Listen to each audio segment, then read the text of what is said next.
Assalamualaikum warahmatullahi wabarakatuh. Perkenalkan, nama saya Mansur S. NIM 3022020009. Mata kuliah Geologi.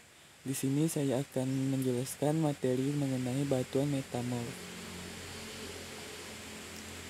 Pengertian batuan metamorf. Batuan metamorf adalah batu yang berasal dari batuan lain seperti batu beku ataupun batu sedimen, namun mengalami proses metamorfosis.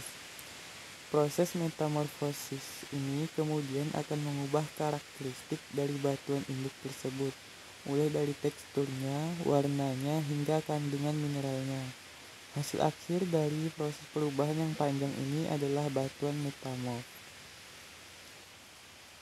Proses pembentukan batuan metamorf. Batuan metamorf hanya terbentuk ketika terjadi proses metamorfisme khusus di permukaan bumi. Batuan ini tidak terbentuk secara langsung, melainkan harus melalui proses metamorfisme ini. Prosesnya terjadi batuan induk atau protolit, kemudian protolit terkena proses metamorfisme, kemudian batuan protolit mulai berubah karakteristiknya hingga terbentuk batuan metamorf. Awalnya, semua batuan metamorf berasal dari batuan induk yang dikenal sebagai protolit. Batuan ini kemudian terkena proses metamorfisme yang dipengaruhi oleh tekanan tinggi dan suhu yang tinggi pula.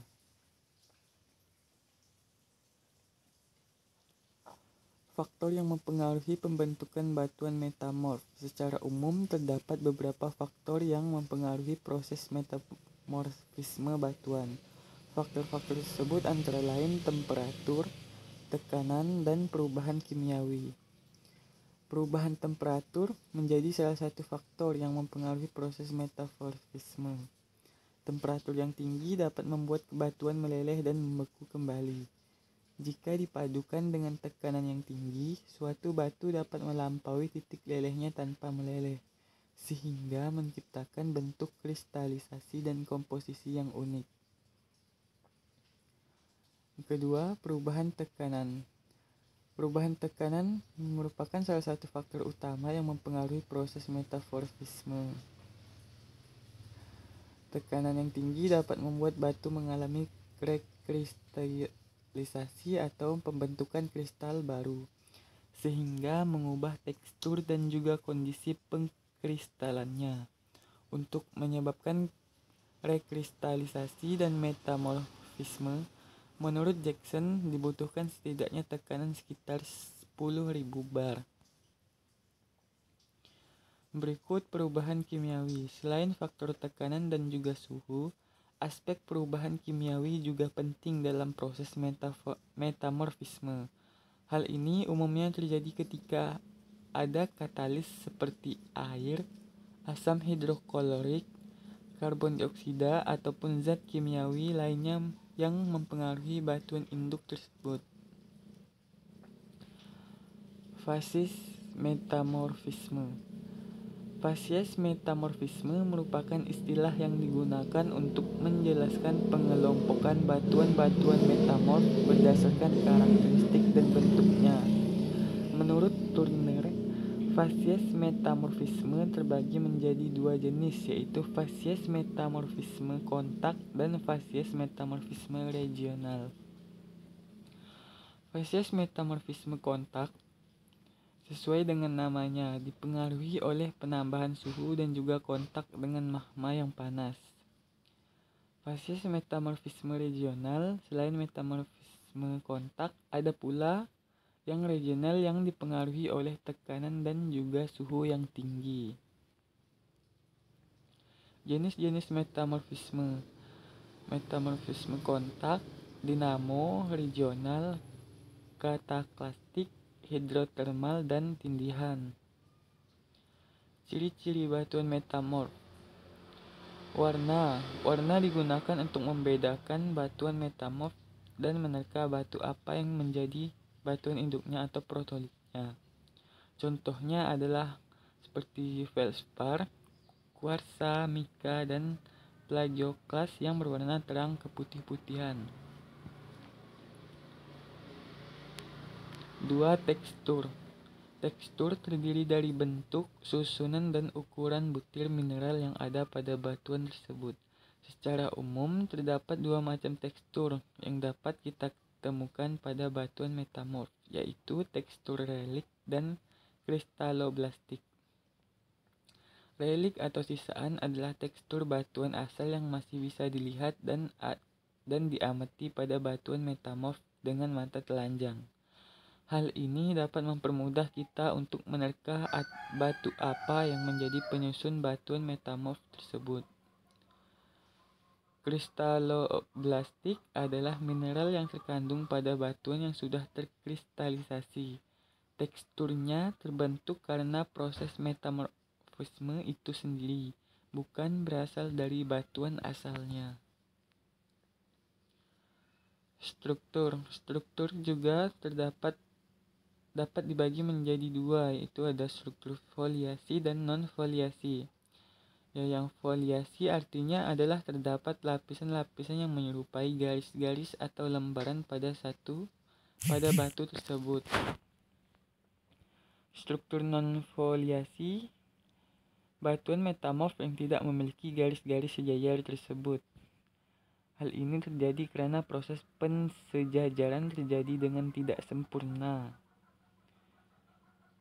sehingga tidak membentuk lapisan yang jelas terlihat. 4. Bentuk kristal. Bentuk kristal dibagi menjadi 3, itu ada euhedral, subhedral, dan anhedral.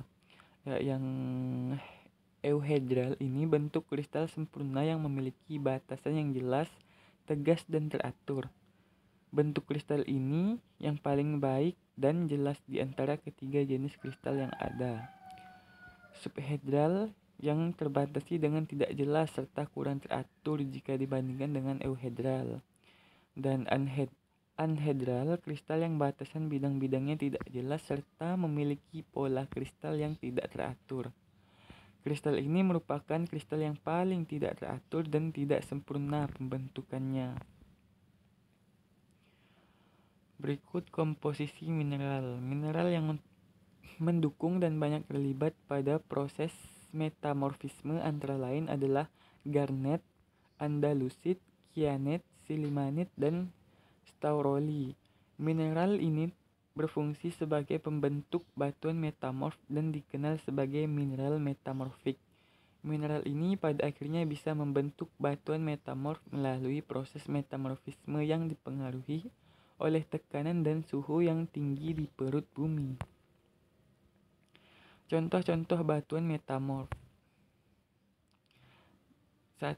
Ada amfibolit, adalah batuan non-foliasi metamorf yang terbentuk melalui rekristalisasi dalam kondisi viskositas tinggi dan tekanan. Hal ini terutama terdiri dari hornblende dan plagioklas, biasanya dengan sedikit kuarsa.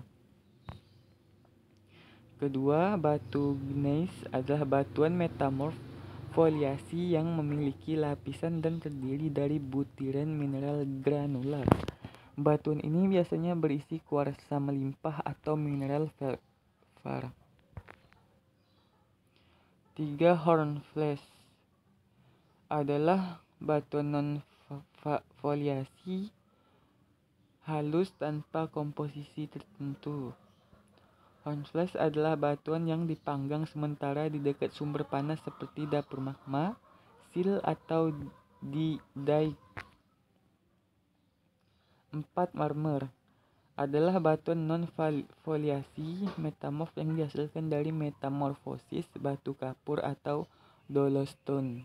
Komposisi utama batuan ini terdiri dari kalsium karbonat. 5.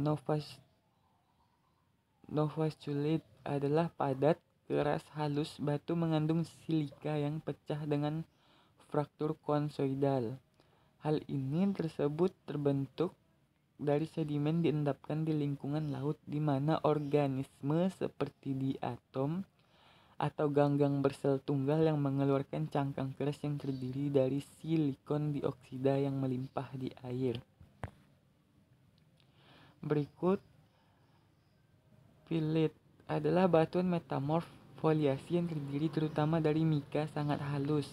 Permukaan fillet biasanya berkilau dan kadang-kadang keriput. Batu ini ada dalam kelas antara batu tulis dan sekis. Berikut, batuan kuarsit adalah batuan non-foliasi metamorf yang dihasilkan oleh metamorfosis dari batu pasir. Penyusunnya terutama terdiri dari kuarsa. Ya, mungkin sampai sini penjelasan materi dari saya. Mohon maaf apabila penjelasannya kurang baik, apabila materinya kurang lengkap. Saya akhiri. Wassalamualaikum warahmatullahi wabarakatuh. Terima kasih.